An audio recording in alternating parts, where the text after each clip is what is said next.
Hey everyone, welcome back to another episode of Hong Kong Horror. Simon here. Tonight, we're heading back to Hong Kong to cover an incident that happened in a shopping center that some of you might be familiar with. It's called Dragon Center, and it's located in Sham Shui Po. I used to go to this mall pretty often. It's not one of those high-end fancy malls you might think of when you think of Hong Kong malls. It's definitely an older build, packed with a bunch of tiny mom-and-pop shops and little independent boutiques.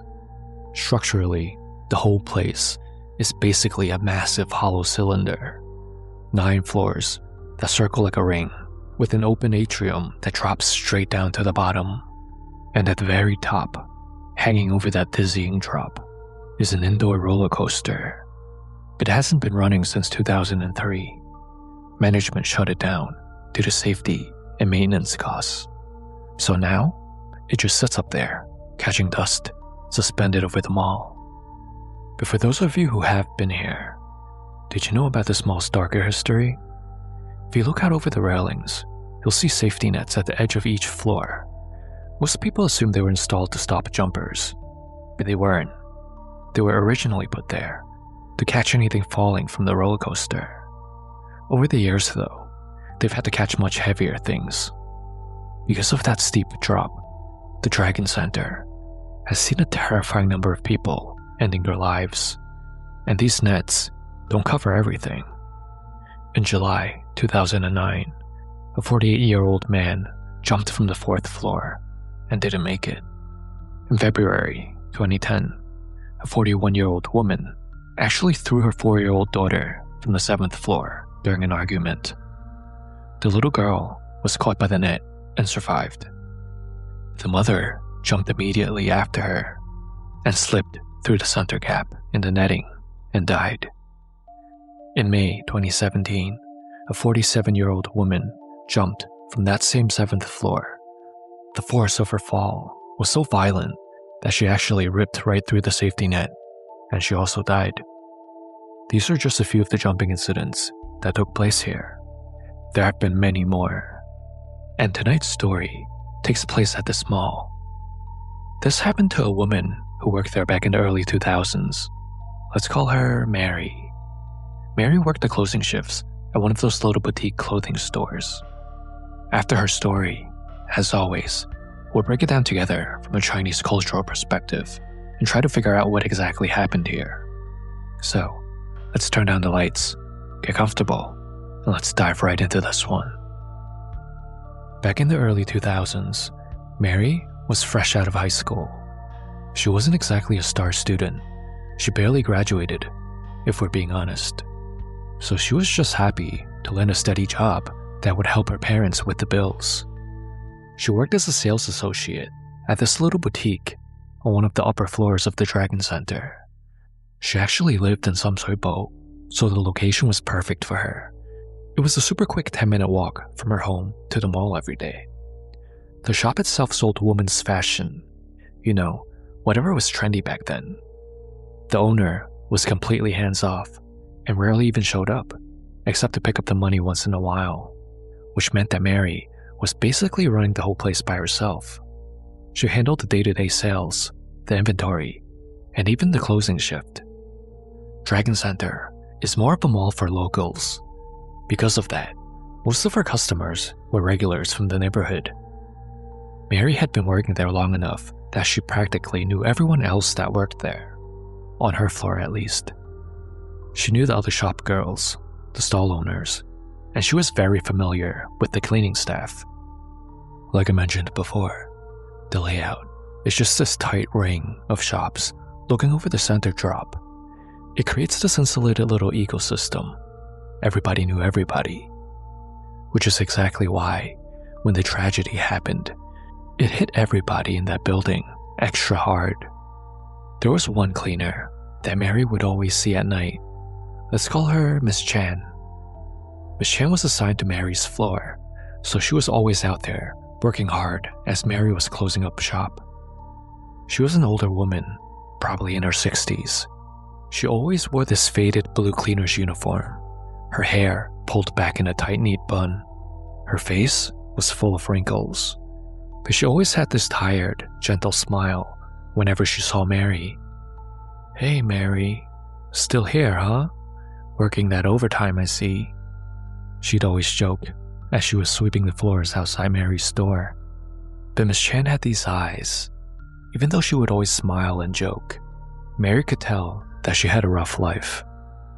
She was putting on a pleasant face, but behind those eyes was a lot of pain and pressure, like she was carrying the weight of the world, but trying not to show it. She put on a brave face, but sometimes true exhaustion, true sadness, just seeps right through a person, no matter how well they try to mask it. Because it was always just small talk, Mary never really got to know Miss Chan on a deeper level. She never knew what was going on at home, or what was running through her mind. Mary's not sure if anyone did. Until one night, the unthinkable happened. Mary had just clocked out and gone home for the evening, but the next morning, the news tore through the mall like wildfire. Miss Chan, she jumped. She climbed over the railing on one of the upper floors and went straight down. They said she actually hit the safety net, but the thing you have to understand about these nets is the layout. They mostly just ring around the outer edges of the floors, leaving the center completely open. When Miss Chan fell, she hit one of the nets, but the impact made her bounce. She then fell through the open center gap and fell the rest of the way down. After that night, the atmosphere in the mall completely shifted. I mean, everyone knew about the history of the Dragon Center, that it had a ton of jumpers, but it's totally different when it happens to someone you actually know. Someone you just saw sweeping the hallway the night before. But the show must go on, right? Mary still had her job to do, and she still had to make money as usual. Because she had to do all the daily inventory for her boss, she always stayed later than the other shops. It was 10 p.m. on this particular night. The mall is officially closed, so there were no more other shoppers around, just Mary, and maybe a few security guards hanging out downstairs on the first floor. The entire front of Mary's shop was made of floor-to-ceiling glass, looking right out onto the walkway and the open atrium like many of the other shops at this mall. So it's very easy to just look outside if anything was going on. It was a Monday night, a slow day. Mary was sitting in a corner of the dark boutique, her face lit up only by the glow of her laptop screen. She was tapping away on the keyboard, logging today's sales, trying to wrap things up quickly so she could head home. As she's staring intently at the screen, a flicker of movement catches her eye. Right outside the glass storefront, she saw a dark figure walk past, extremely quickly. Mary instantly snaps her head up, but it was empty. Whoever, or whatever it was, had already passed out of view. Mary frowned. It was past 10 p.m. now at this point, so there shouldn't be any customers left in the building, and the security guards rarely patrolled the upper floors this early in the night. Thinking maybe it was just another cleaner taking over Miss Chan's route, Mary pushed the chair back, walked to the front door, and poked her head out into the hallway. Not a single soul in sight. She stepped completely out of the shop and looked down the curved balcony. The entire floor was dead. Every single shop around her was dark, their heavy metal shutters pulled tight for the night. She was the only one left up here. Just her and the flickering dim emergency lights. Mary rubbed her eyes. She told herself she was just tired, that staring at a bright laptop screen in a dark room was making her see things. She turned around to go back inside to wrap up the last of her work so she could call it a night. But little did she know at this point, her night was just getting started. On her way back inside, she figured she would just wipe down the glass now. Every single night before Mary locked up, she had to wipe down the display windows to make sure they sparkled for the next day. Many of the customers during the day were middle school girls who would press their faces up against the glass to have a better look at the products. So she definitely had to give the glass a good wipe at the end of the day. Mary was spraying the glass cleaner and wiping away with a cloth when she heard a voice, a whisper, right next to her ear. It was extremely clear and close. "Stop cleaning that." Her hand froze, the cloth still pressed against the glass. She swung around. Nothing. The long, empty corridor of the mall stretched out before her with no one in sight. Mary's own reflection stared back at her in the dark glass, eyes wide with fear. She stood there for a long moment, her breath completely caught in her throat. Her mind was screaming at her to run, to just leave the shop open and bolt for the stairs. But her feet felt glued to the floor. She took a deep breath and forced herself to calm down. "It's just the acoustics," she told herself. "It's an empty, hollow mall. It's just an echo," she tried to convince herself. Her mind had to be playing tricks on her. But she swears it was a woman's voice, and it sounded so heavy, so tired. Mary didn't finish wiping the glass. She frantically locked up the shop, pulled the metal gate down, and grabbed her bag. She was terrified and just wanted to go home. But she had been sipping on a massive cup of bubble tea all shift. So yeah, she desperately needed to pee. She figured she wouldn't use the bathroom on her floor. She didn't want to be there anymore. So she walked down the frozen escalators to the 3rd floor. Now, the Dragon Center is basically a giant copy and paste job. All the floors have the exact same layout. Mary pushed the heavy door open and walked into the bathroom. It was completely empty.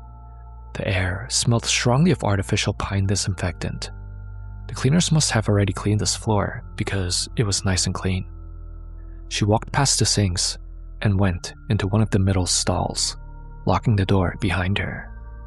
She's sitting there, just listening to the hum of the fluorescent lights, trying to finish her business as quickly as possible. And then, flush! The toilet in the stall immediately to her left goes off. Mary's blood ran completely cold. She stopped breathing. Could it be possible that there were still stragglers left on this floor? She didn't hear anyone on her way in. She also didn't hear that wooden entrance door open while she was in there, and there were no footsteps on the tiles. Then, another one, in the stall on the other side, and another, all around her. Flush, flush, flush. It was like an invisible chorus. There's no way that all of these stalls were full of people. She was completely alone. Every single toilet in the stalls next to her were going off at the same time, as if they had all gone out of order at the same time. Mary gripped the lock on her stall door, her knuckles turning completely white, fearing somebody would try to come into her stall. Her heart was just hammering against her ribs. She was too terrified to even stand up.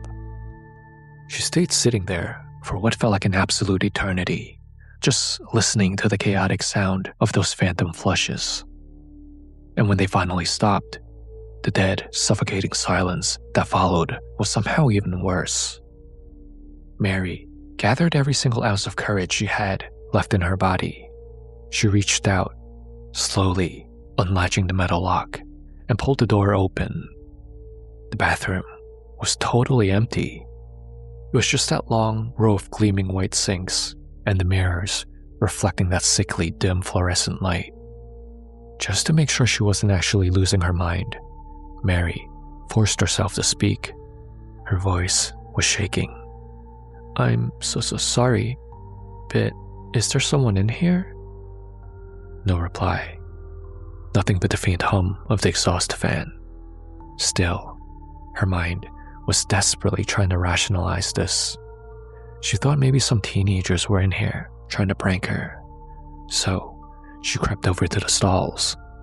One by one, she gently pushed the doors open.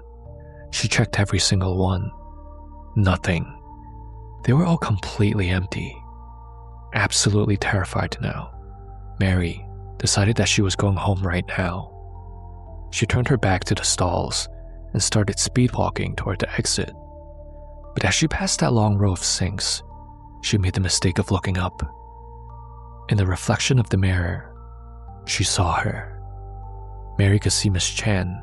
She was standing in the very last stall, right up against that tiled wall. The stall door was wide open now. Miss Chan was just standing there, wearing that same faded blue uniform she always wore. Her hair pulled back in that neat, tight bun. But her face was unnaturally pale, her eyes sunken. But it was those same tired, exhausted eyes Mary used to see every single night. They were locked dead onto Mary through the reflection in the glass. But Chan didn't move. She didn't blink. She just stood there, completely stiff, watching Mary. Mary couldn't scream. She physically couldn't move a muscle. Her feet felt like they were cemented to the floor tiles, and her entire body turned to ice. She was trapped there, just staring back at the reflection of a dead woman. She had no idea how long she stood frozen like that. It could have been 5 seconds. It felt like 5 hours. But then, from somewhere down the hall outside the bathroom, a security guard's voice echoed up from the stairwell. "Closing time, everybody out." The sound of a living human voice was just enough to break her fright. Mary blinked, gasping for air, and whipped her head around toward the bathroom entrance where the guard's voice came from. When she slowly turned her head back to look at the mirror again, Miss Sham was gone. Mary ran. She ran out of that bathroom like her life depended on it. She sprinted down the stationary escalators, out the front doors of the mall, and ran all the way down the streets of Sham Shui Po until she reached her apartment. She didn't look over her shoulder one single time. She called her boss that night and quit. She never stepped foot in Dragon Center again after this incident. She was just too terrified that if she went back, Miss Chan would still be waiting for her in that last stall. So, Hong Kong horror family, what do you think happened here to Mary in Dragon Center? Please pause the video here and let us all know what you think in the comments below. Alright, so let's break the story down together from a Chinese cultural perspective to see if we can figure out exactly what happened to Mary. So first of all, Dragon Center is often discussed in the context of haunted or unlucky locations in Hong Kong. The mall itself is built on the former site of Sham Shui Po camp, which was used as a prisoner of war camp during the Japanese occupation in World War II, and later as a camp for Vietnamese refugees. In local folklore, sites associated with wartime suffering or multiple unnatural deaths are often believed to retain negative energy. So why are there so many jumpers at the shopping mall? In Chinese folk interpretation, repeated events where people end themselves in one location can be explained in 3 main ways. The first is environmental influence, feng shui bustling. Then there's yin accumulation feedback loop. And third is attraction phenomenon, jiu yum.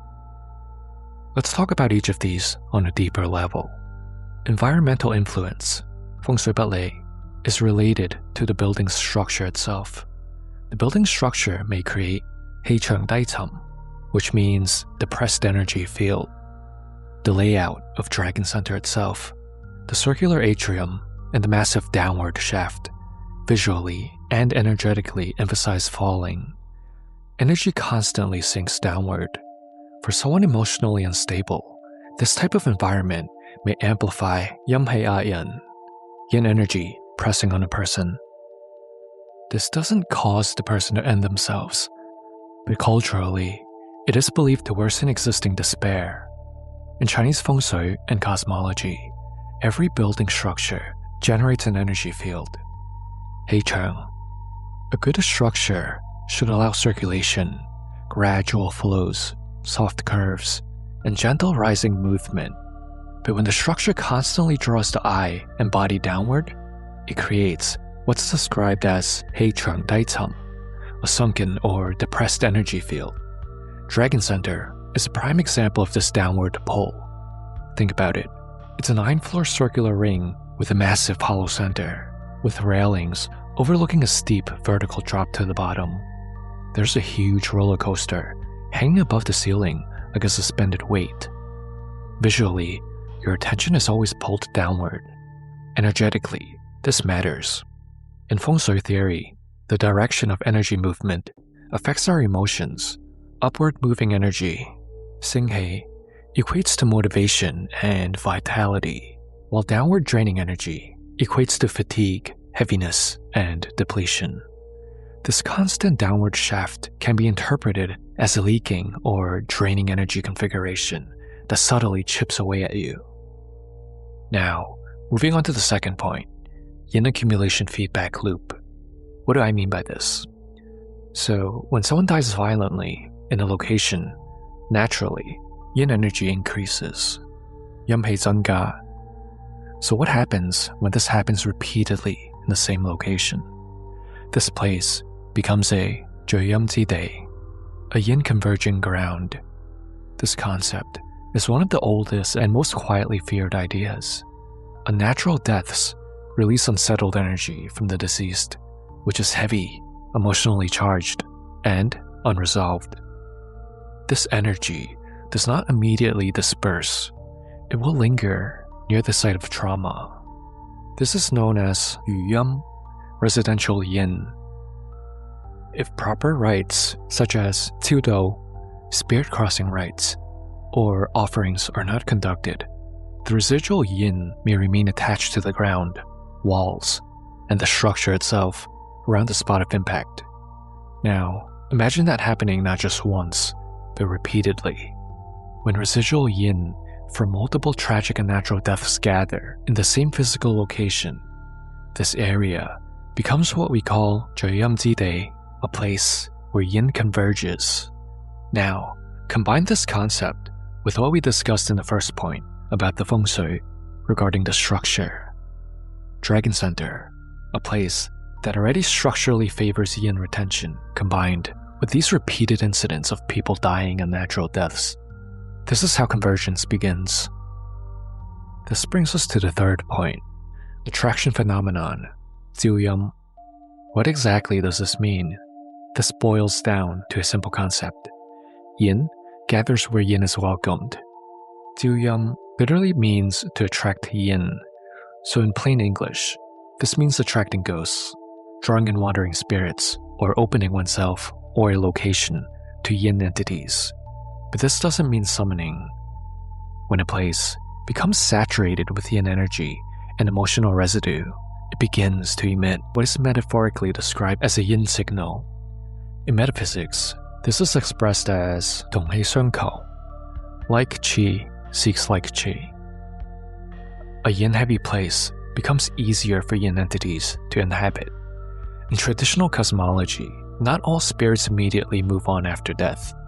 Some become wandering souls, Yao Wan, or lonely untethered ghosts, Guan Ye Guai.